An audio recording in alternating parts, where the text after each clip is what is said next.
Euroopa tugevaim armee kuulub Ukrainale. Seda ei ütle meie. USA on just nimetanud Ukraina Euroopa tugevaimaks sõjaliseks jõuks. Putin vihkab seda. Ta ei tahtnud kunagi midagi sellist kuulda, aga põhjendus on loogiline. Euroopa tulevik sõltub nüüd Ukrainast. Ja mis Putini jaoks on tõeline õudusunenägu, USA tunnustus tähendab, et Ukrainal on rahuläbirääkimistel rohkem trumpe kui kunagi varem. See oli USA välisminister Marco Rubio, kes tegi suured avaldused 14. mai intervjuus Fox Newsi Sean Hannityga. Istuts Air Force One isteel Hiinasse koos teiste Trumpi administratsiooni liikmetega. Ütles Rubio Hannityle, et ükski teine Euroopa armee ei ole võrreldav Ukrainaga. Ukraina relvajõud on nüüd kõige tugevamad ja võimsamad relvajõud kogu Euroopas. Lihtsalt, et oleks selge, kuulutas Rubio. See on avaldus, mis tekitab Kremlis šokilaineid. Tunnistus millestki, mida Putin ei tahtnud kunagi, et USA tunnistaks. Rubio tõi välja mitu põhjust, miks ta usub, et Ukraina on praegu Euroopas parim, sealhulgas lääne sõjalise abi andmine, millest me kohe räägime. Kuid sellest palju olulisemad on kaks tegurit, mis Rubio sõnul teevad Ukraina kõigist teistest tugevamaks. Võrratu lahingukogemus ja asümmeetriline lähenemine sõjale, mis on ümber defineerinud kõik, mida me arvasime teadvat Vene agressiooni vastu võitlemisest.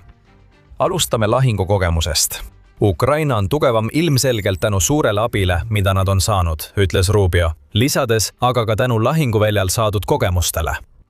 Ärge kunagi alahinnake, kui väärtuslik see raskelt teenitud lahingukogemus võib olla nii Ukrainale endale kui ka ülejäänud Euroopale. Enamik Euroopa riike ja kindlasti need, kelle ülesandeks võib tulevikus olla Venemaa sissetungi tõrjumine, pole aastaid aktiivses lahingutegevuses osalenud. Võtame näiteks Ühendkuningriigi. Ühendkuningriigi viimane osalemine suuremas sõjas oli Afganistanis, konfliktis, mis kestis aastatel 2001 kuni 2021.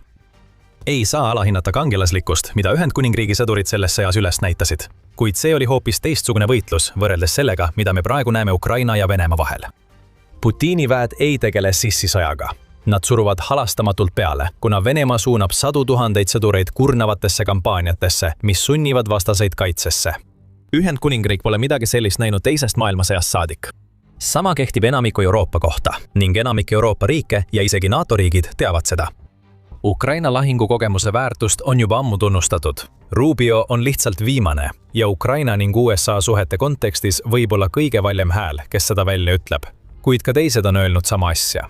Näiteks 2025 aasta detsembris kiitis NATO rahvusvahelise sõjalise staabi peadirektor kindralleitnant Ramisius Baltrinas Ukraina ohvitseride panust, mis on aidanud NATOl parandada oma kollektiivseid standardeid.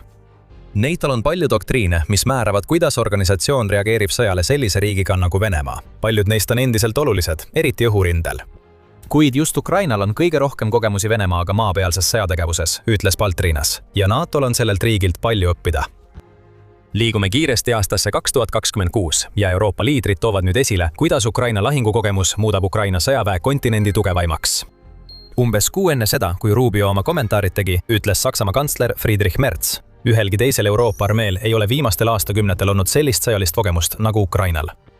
Merz tegi need kommentaarid, kui ta rääkis Saksamaa huvist teha koostööd Ukrainaga, et Saksamaa saaks rohkem teada Ukraina sõjalistest struktuuridest. Tõlkes tähendab see, et Ukraina teab palju rohkem kui Saksamaa, kuidas toime tulla sellise türanniga nagu Putin. 25. aprillil ütles Tšehhi sõjaväeanalüütik kolonel Otakar Foltin väljaandele UKR Inform, et enam ei saa eitada Ukraina positsiooni kui Euroopa parimat. Meil on juba olemas Euroopa armee ja see Euroopa armee on Ukraina relvajõud, ütles kolonel. Pidaks seda Euroopa armee mainimist meeles, sest me tuleme selle juurde tagasi. Kui Ukraina armee suutis Vene armee üle mängida ja peatada, tähendab see kõigepealt seda, et see on juba iseenesest võit. Ja teiseks, et Ukraina relvajõud on kõige võimsam Euroopa armee, kellel on suurim lahingukogemus ja tugevaim tahe, lisas Foltin. See on huvitav lõppväide. Tšehhi kolonel juhib tähelepanu sellele, et mitte ainult Ukraina kogemus ei tee sellest Euroopa tugevaimat armeed. Vankumatu tahe on kõik ja Ukraina on 4 aastat nii visalt võidelnud, sest rahvas keeldub alistumas diktaatorile, kes tahab näha Ukraina lõppu. On saavutatud üksmeel. Ukraina tugevuse tuumaks on lahingukogemus. Ukraina president Volodõmõr Zelenski arvab, et kõik see on pika aja jooksul kujunenud.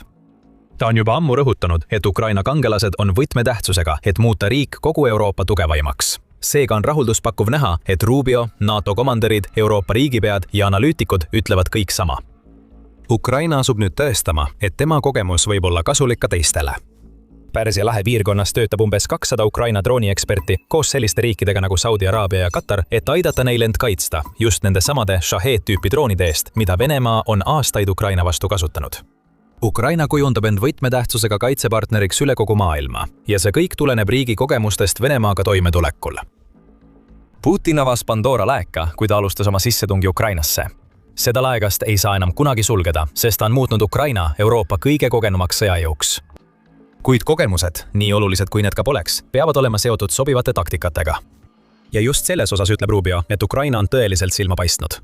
Kuna sõdurid ja kogu sõjavägi õpivad iga päev rohkem kui ükski teine Euroopa riik, olles kaevunud oma võitlusse Venemaa vastu, siis just see, kuidas seda õpitud kasutatakse lahinguväljal kohanemiseks, teebki Ukraina nii tugevaks, nagu ta on.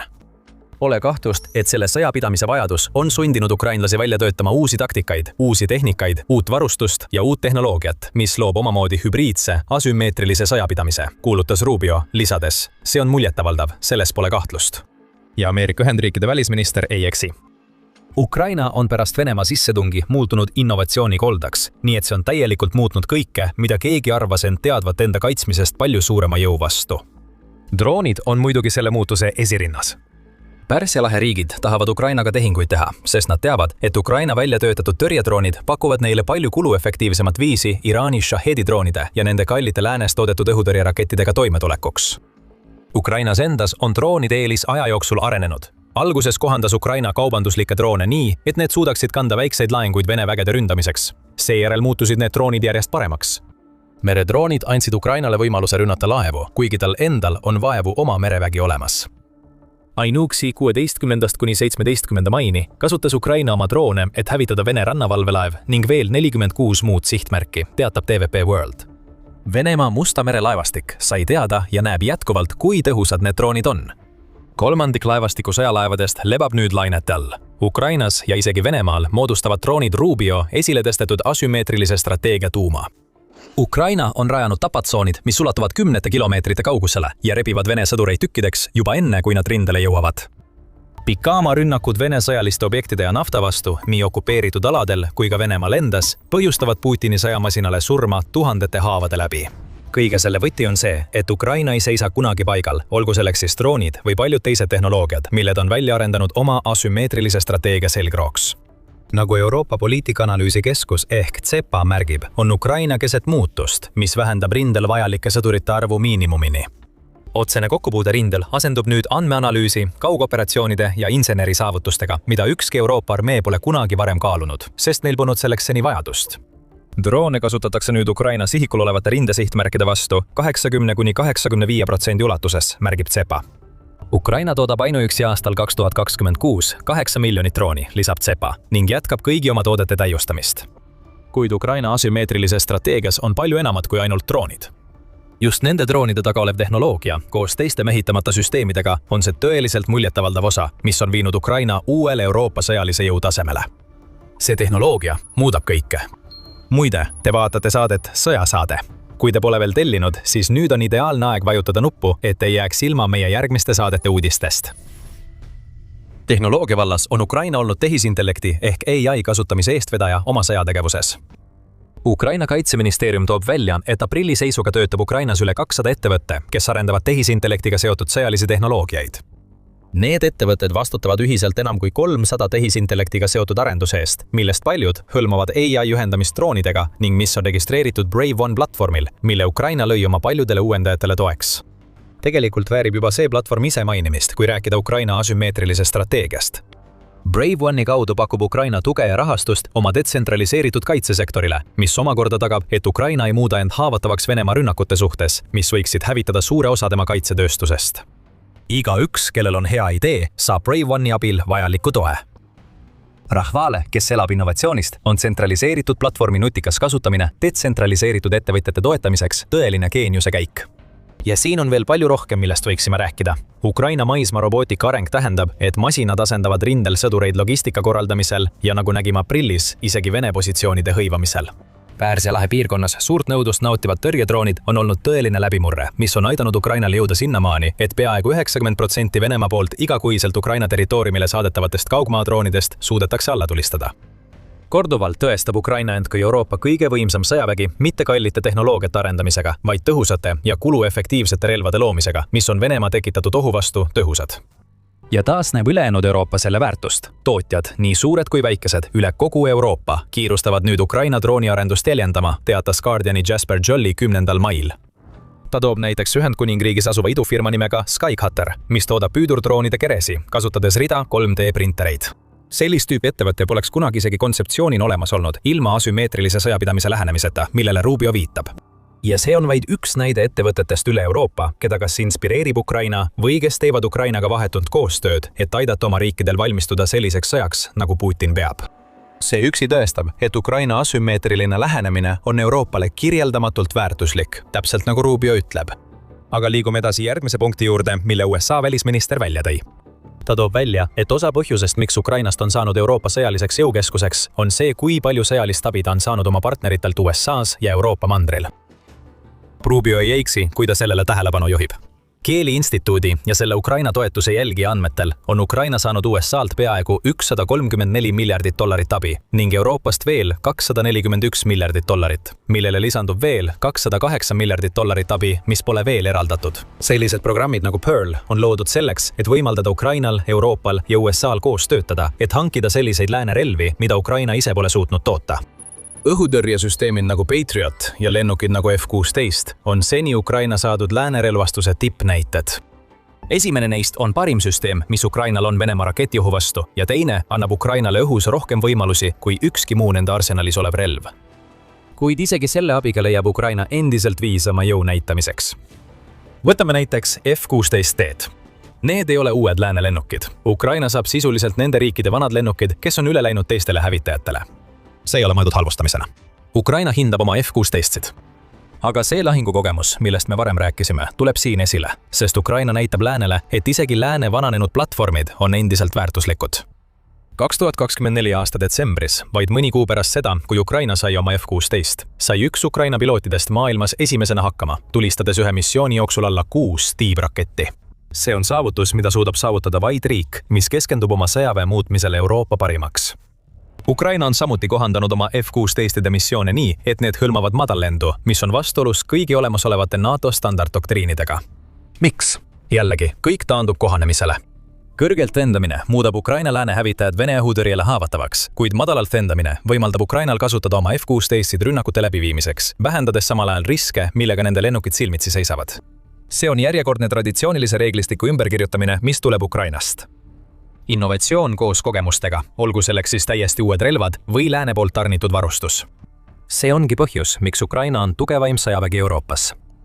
Ja enne kui edasi liigume, toome välja veel ühe viisi, kuidas Ukraina on tugevam kui ükski teine Euroopa riik.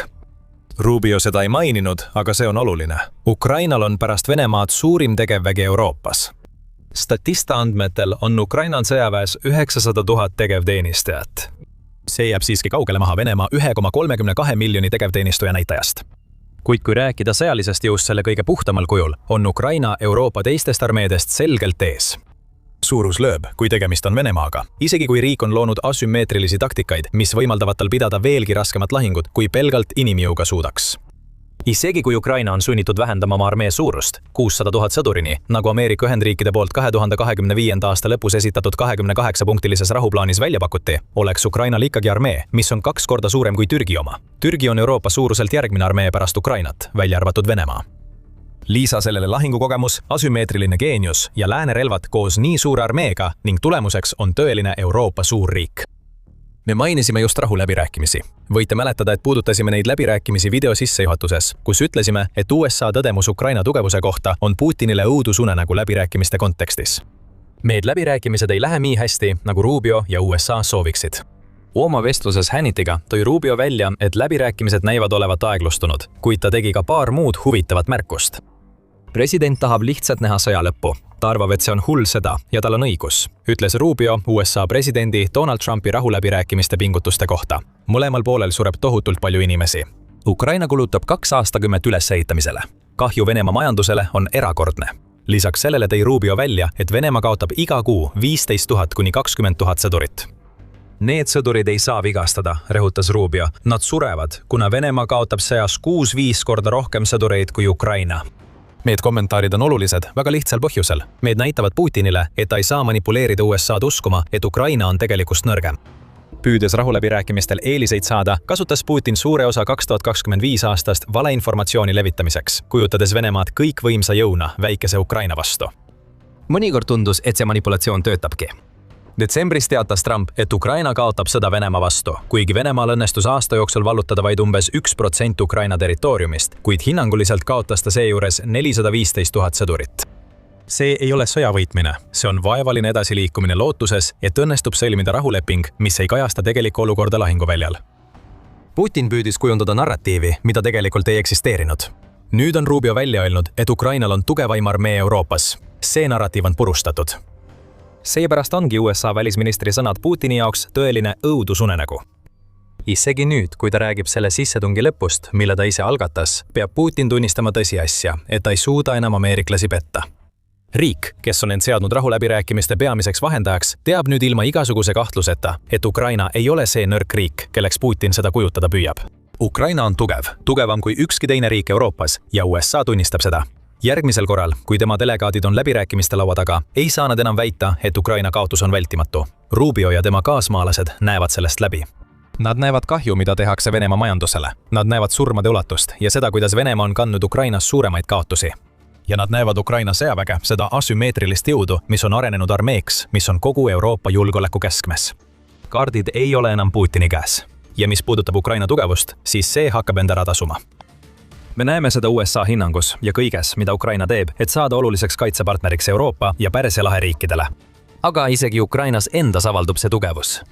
Krimmis jälgib Putin, kuidas halb olukord muutub aina hullemaks. See, mis pidi olema Putini tugipunkt, on muutunud tema suurimaks nõrkuseks, kuna võimas Ukraina sõjavägi viib ellu oma plaani varastatud poolsaare vabastamiseks. Saate rohkem teada, kui vaatate meie videot. Kui teile see video meeldis, siis ärge unustage tellida The Military Show'd, et ei jääks ilma meie tulevastest videotest. Aitäh vaatamast!